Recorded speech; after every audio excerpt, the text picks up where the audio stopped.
Welcome to the deep dive. Today is August 3, 2026, and I'm just going to warn you, our mission today is to unpack some pretty urgent cybersecurity reports. Yeah, these all literally just dropped within the last few days, so it's very fresh. Right. And the overarching theme here is, well, it's terrifying. We're looking at how the digital tools that you inherently trust are actively being weaponized against you. Exactly. I mean, usually we think of hackers trying to, smash through a firewall, but right now the most dangerous threat actors are just quietly waiting for your IT admin to log in. Yeah, just walking right through the front door. Right, because the concept of a locked door is kind of useless if the architect left a master key in the foundation.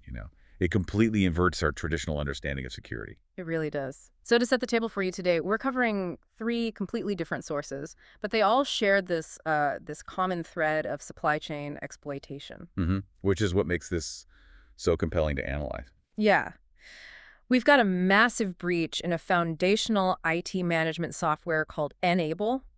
Then we're looking at poison AI models on the massively popular development hub Hugging Face. That one is wild. Oh, it really is. And then finally, a leaked, literally military-grade iPhone exploit called Dark Sword that, well, common criminals are now using. Okay, let's unpack this. We are starting with Enable and Central. Right. So for anyone managing corporate infrastructure, N-Central is basically the central nervous system. It's everywhere. Yeah. It's heavily used by managed service providers to remotely monitor and administer thousands of endpoints, pushing updates, running scripts, you name it. So it's the keys to the kingdom. If you Yeah. compromise that command center, you theoretically have admin access to every single machine it manages. Exactly. And that's exactly what happened here. Enable started investigating this on July 31st because they noticed unusual licensing errors from customers running on-premises servers. Right, and that led them to this brutal discovery. The attackers found an authentication bypass. They didn't even need to steal a password. No, they didn't. They essentially forged session tokens to trick the server into treating them as a fully authenticated superadmin. Wow. And there were two specific flaws here, right? Yeah, the first one, CVE 2026-222556, was an unauthenticated admin account takeover. It scored an 8.2 on the CVSS 4.0 scale. Massive. Huge. And Amiable actually thought they patched it in their 2026.2 release. But, well, they didn't. Ah, the classic IT nightmare. Right. Security researchers realized the patch didn't fix the core logic flaw.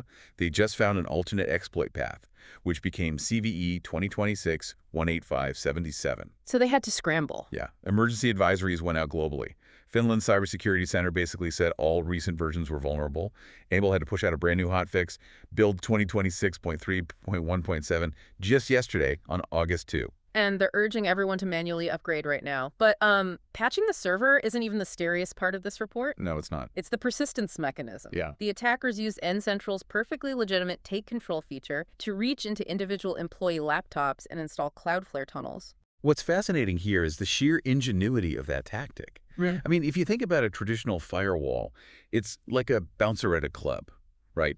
It blocks uninvited inbound traffic. Right, keeping people out. Exactly. But a Cloudflare tunnel works in reverse. It runs inside the network and reaches out to the internet, basically asking, hey, do you have any traffic for me? And firewalls are designed to let internal traffic out, so it completely ignores the tunnel. Yeah. It's honestly like a burglar breaking into your house, changing the locks from the inside, and then installing a secret, invisible dumbwaiter to the alleyway. That is a great way to picture it. I mean, even if Enable comes in and changes the front door locks with that software patch, the burglar just does not care. Yeah. They're still using the dumbwaiter to bypass the front door. Right, because by registering those tunnels as persistent background services on the endpoints, the access survives a system reboot. Mm. And to be clear, Cloudflare wasn't compromised at all here. They just weaponized a legitimate networking tool.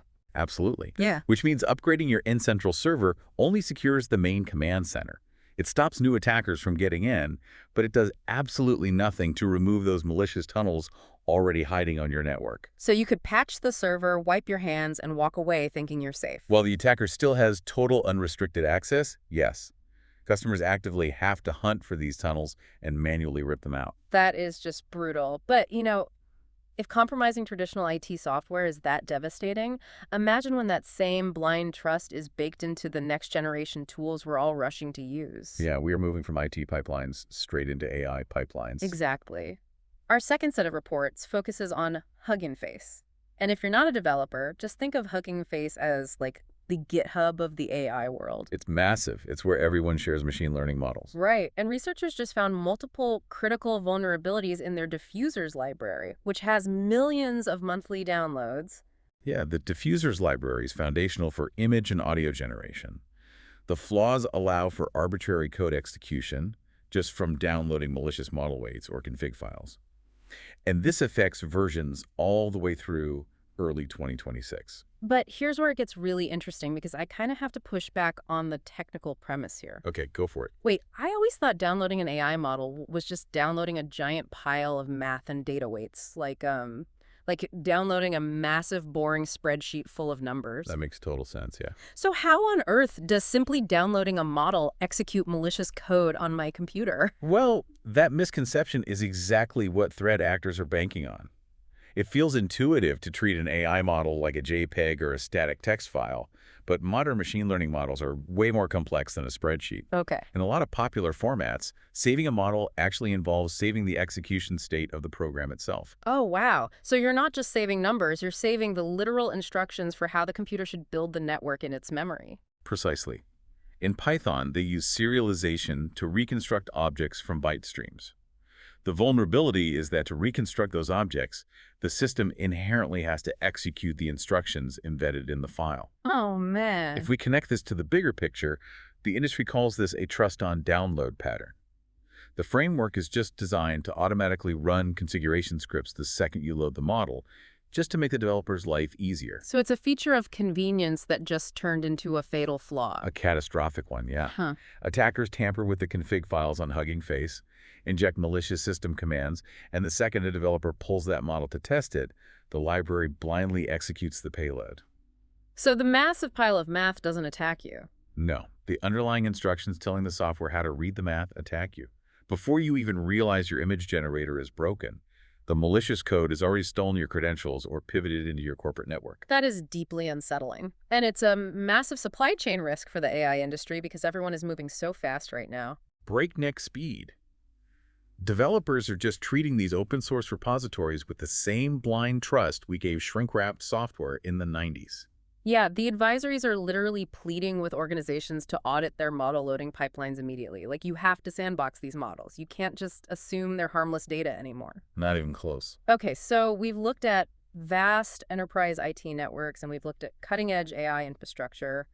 But let's bring this threat out of the data center and right down to the device sitting in your pocket right now. Yeah, this is where it gets very personal. Because the blind trust we place in consumer hardware might actually be the most dangerous vulnerability. Right, so this brings us to an ongoing campaign targeting Apple iOS devices, specifically modern iPhones running iOS versions 18.4 through 18.7. The report from Sensi's outlines this unknown Chinese threat actor using a leaked exploit kit called DarkSword, and they're using it to deploy this information-stealing malware called Ghostblade.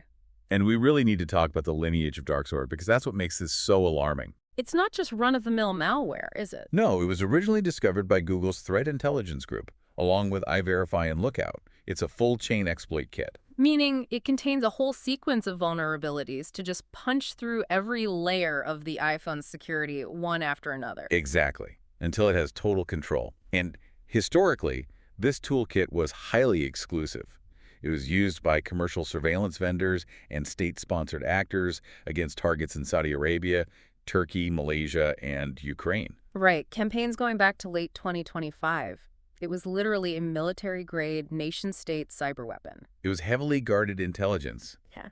But the story changed dramatically because the source code for DarkSword was publicly leaked online. So what does this all mean? I mean, this is wild to me. We have a state-sponsored cyber weapon that got its source code dumped on the open internet. It's like the blueprints for an advanced stealth fighter falling off the back of a truck, and now just random petty thieves are using it to steal your local coffee shop Wi-Fi password. This raises an important question about the democratization of advanced exploits. When a zero-day chain leaks like this, it radically alters the threat landscape. Because you don't need a massive R&D budget anymore. Right. Any threat actor with basic server infrastructure can just grab the code and weaponize it against the general public. Yeah. And since he's found exactly that, they mapped over 100 malicious web properties hosting this leaked kit. And they aren't targeting dissidents anymore. They're casting a massive net. They set up these fake Amazon Web Services sign-in pages or Apple ID decoys, hoping to trick you via a phishing text. And their infrastructure is surprisingly robust. They're heavily clustered in Hong Kong and Singapore, but they're hitting targets in Japan, the US, and Europe. Yeah, the report listed specific IP addresses too, like a Singapore host at 38.181.52.95 and a Hong Kong host at 103.106.190.217. They even mapped out the administrative login panels, complete with Chinese language field labels. There's one sitting at 38.22.89.117 on port 8888. This is a highly industrialized campaign using a weapon they got for free. Let's walk through the actual attack flow for a second, because this is where the blind trust really works against us. Say you get a text about an AWS billing issue, and you click the link. Right, so you land on a page that looks perfectly legitimate. But the moment your mobile browser renders it, a hidden iframe loads malicious JavaScript in the background. Without you clicking anything else, you don't have to type in a password or download an app. Nope. Just the act of looking at the web page triggers the dark sword chain. It exploits a WebKit vulnerability to escape the browser sandbox, then triggers a kernel flaw to get deep system-level access. Wow. And once it has that foothold, it silently downloads the Ghostblade malware right onto the phone. And what does Ghostblade actually do once it's inside? It commences a full file exfiltration sweep. It dumps your secure keychain to steal all your saved passwords, extracts your iCloud credentials, your browsing history, and your Wi-Fi network keys. Oh my God. Yeah, it packages all your highly sensitive personal data and transmits it back to those administrative dashboards. Dashboards with names like Darksword Admin and Decode Dashboard, where they just sit back and download gigabytes of stolen lives. And remember, this is actively compromising modern, fully updated iOS versions. People view their iPhones as impenetrable locked boxes.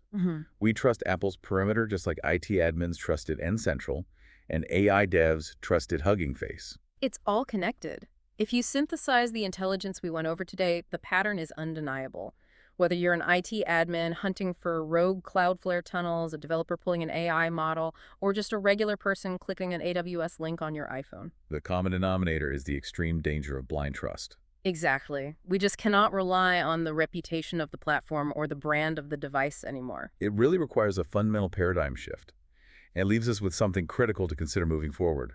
Well, if the very tools designed to manage our security, democratize our technology, and protect our privacy are the exact vectors being weaponized against us, are we approaching an era where zero trust can no longer just be a corporate IT buzzword, but must actually become our default psychological baseline for how we interact with the digital world? That is a deeply unsettling but absolutely necessary thought to end on. We've reached a point where every single digital interaction has to be viewed through a lens of verification. Thank you for joining us for this deep dive into these critical reports. Stay vigilant, audit your pipelines, and question your assumptions. We will catch you next time. Take care, everyone.